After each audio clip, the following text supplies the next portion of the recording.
Welcome back, football fans. We had an awesome week 4 of NFL football. Before this video starts, let me know where you think your team should rank in the top 10. This is our pre-week 4 power rankings. Remember that? Let's get into our pre-week 5 power rankings. We got teams moving up, we got teams moving down, we have teams moving in, and we have teams moving out. Starting with our number 1 spot, we have, and it's not going to change until maybe they take a loss, if the number 2 team can stay hot.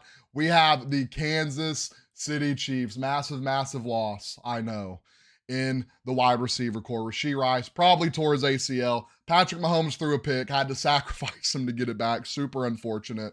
That team has taken a lot of bruises and bumps over the past few weeks. I think they're going to make a massive move for a wide receiver before the trade deadline. A lot of looming talk.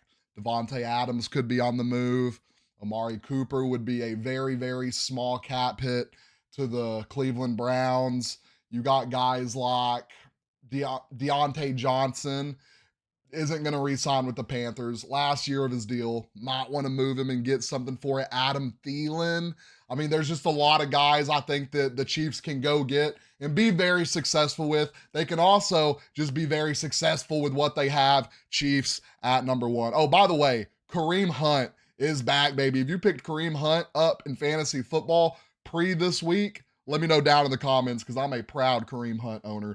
At number 2, we have the, wrong button. Oh, yep, there we go. Minnesota Vikings. 4-0. I think one of the most true 4-0 teams. The offense is looking insane. Sam Darnold is looking insane. Aaron Jones is looking insane. Do I got to keep going? Justin Jefferson is looking insane. Addison's looking insane. The defense is looking insane. This team, I love the way they're starting. I hope they can keep it up in November, in December, when it gets cold, go into January. I hope this team can stay hot. I would love to see the Vikings and Sam Darnold have some crazy success. They are my number 2 team on the list.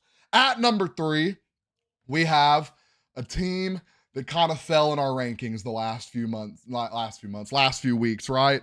They were at the top, they made their way to the bottom, and I think after the way they did this team this week, they're absolutely back at the top. I'm talking no other than the Baltimore Ravens. King Henry is back. Everyone was talking about he's washed. The moment he broke that 80-something yard run, all haters should have been silenced.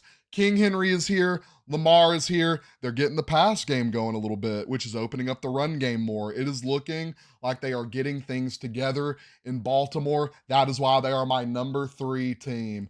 Next, number 4, didn't go up, didn't go down. I liked what I saw last night. I didn't like what I saw last night. Jared Goff is still a bus driver. Had to throw that in there. Run the ball. Pass. I'm sorry, my bad. The Detroit Lions at number 4. The run game is going to take this team as far as it can. What teams are going to have to do to beat them is get Jared Goff to put the ball in there. I know you're going to say, he completed 18 passes because we have to stack the box to stop the run. Montgomery's a dog. Gibbs is a dog. Amon-Ra the Sunflower is a dog. They're just out here showing out. I like the defense. They're playing chippy. They're playing gritty. The defense is really adapting that Dan Campbell way, right? They're holding every play. I'm a Seahawk fan, by the way. They're holding every play. They're going out there doing what they got to do to win. They're going to get called sometimes. Sometimes they're not. They're playing really gritty defense. We love to see it. Give me the Detroit Lions at number 4. At number 5, they fell a little bit. I think they got exposed a little bit. We have the Buffalo Bills. I think that Josh Allen is still a great quarterback. I think that the Ravens were just playing at a very high level. They jumped out early. I don't think the Bills have an offense to compete with teams that jump out early and jump out fast. I think Josh Allen can control the game as much as possible. I think their wide receiver core is lacking a little bit. We're kind of starting to see that get exposed because when you're having to go out there and pass because you're down, they're just dropping balls. They're not getting open. They're making mistakes. Josh Allen can't get out of the pocket. You can't get the run game going when you're having to play from behind. It's just, I think the Bills got exposed a little bit last week. It'll be interesting to see how they come back from that, reel it in, and get the offense going again. I'm not sure who they play week 5, but I think it's going to be interesting. At number 6, we have the Houston Texans. Yes, Did they fall a little bit? I think they fell a little bit. They're out here. They beat the Jags.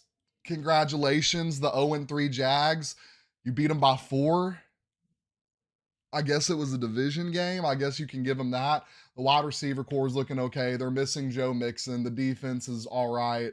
The Jags are out here desperately playing for a win. CJ Stroud's out here hooping. I think this team's going to be okay. I just can't wholeheartedly put them in the top 5. So I'm putting them at 6. At number 7, we have, and this is a team that went from outside the box, inside the box after a massive win this weekend. Give me Baker Mayfield and the Tampa Bay Buccaneers. Love to see it. Big Baker Mayfield fan. I mean, they took an ugly loss. What was it, last week? They bounced back this week. They're looking great. You have Baker out here showing out. You got the wide receiver core absolutely dominating the Eagles secondary. Absolutely dominating their secondary. You love to see it. Baker might own the Philadelphia Eagles. After what he did to him in playoffs and did to him this week, I think he absolutely owns the Philadelphia Eagles. And you might have an emerging star in Bucky Irving. Irving or Irvin? What? Bucky something. You might have an emerging star at running back with Bucky.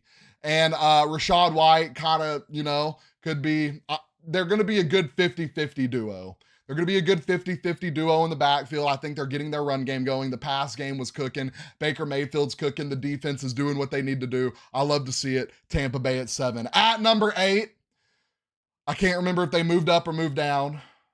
They didn't move far. I think they moved up. It wasn't far from where they were at. We have the San Francisco 49ers. They went out there and they beat up on a can team in the Patriots. When I say they beat them up, they beat them up. That system is absolutely ridiculous. Got Debo back this week. He was out there looking good. Kittle's an absolute dog. Juwan Jennings is here when you need him. Jordan Mason is looking like Christian McCaffrey. I think that shows how absolutely elite and amazing that offensive line is. And Jordan Mason, honestly, just a dog at running the ball. Just an absolute dog at running the ball. You love to see it. San Francisco 49ers at 8. At number 9, another team moving in. We have the Atlanta Falcons. This is one of my love-hate relationships. I think the Falcons have an absolutely amazing team to go out there and get it done. They're losing close games. They're winning close games. They need to get their run game going. Kyle Pitts, are you going to do anything this year, brother? Please. I drafted you in so many fantasy football leagues thinking this was the year where you actually have a quarterback. Please, Kyle Pitts, do something. That's all we want to see, Kyle Pitts, is you do something in this offense. You have Drake London out here absolutely hooping. They're getting the rest of the wide receiver core involved. Tyler Algier, I think one of the best change of pace backs in the league. Bijan's going to get it going. I think Kirk Cousins is finally getting in his flow again. You love to see that. The defense, I think one of the most underrated defenses in the league. I think they don't get enough credit. I don't think they get talked about enough. I love to see that defense flying on the field. At number 10, and I'm going to tell y'all, if they get one more loss, I think it's going to be a while before we see them back in the top 10. I almost put the Washington Commanders at 10 for how dominant they're looking. I know you can only play who's on the schedule, right? Commanders are out here looking dominant. We are going to put the Philadelphia Eagles at 10. Philly, this is your last chance. If you lose this next week, it's going to be a while before we see you in the top 10 again, because there are a lot of teams playing better football than you. I've said time and time again, I get Jalen Hurts is missing 1 and 2. You're supposed to be an elite quarterback. You're supposed to go do what you need to do, and you're not doing what you need to do, Jalen. You're turning the ball over in key situations. You're not moving the rock. You got blasted by the Bucs. Eagles are at 10. If they lose this next game or get blown out within the next few weeks, they will be out of the top 10. We're going to move in someone like the Commanders. We're going to move in someone like, I kind of want to move in someone like the Green Bay Packers right now. Green Bay Packers are on the edge. We'll see how that goes. So this is our pre-week 5 power rankings. People moved up, moved down. Let me know where let me know where your team ranks, or where you think your team should rank. Let me know who should be in the top 10. Let me know who shouldn't be in the top 10 down in the comments. Don't forget, like and follow.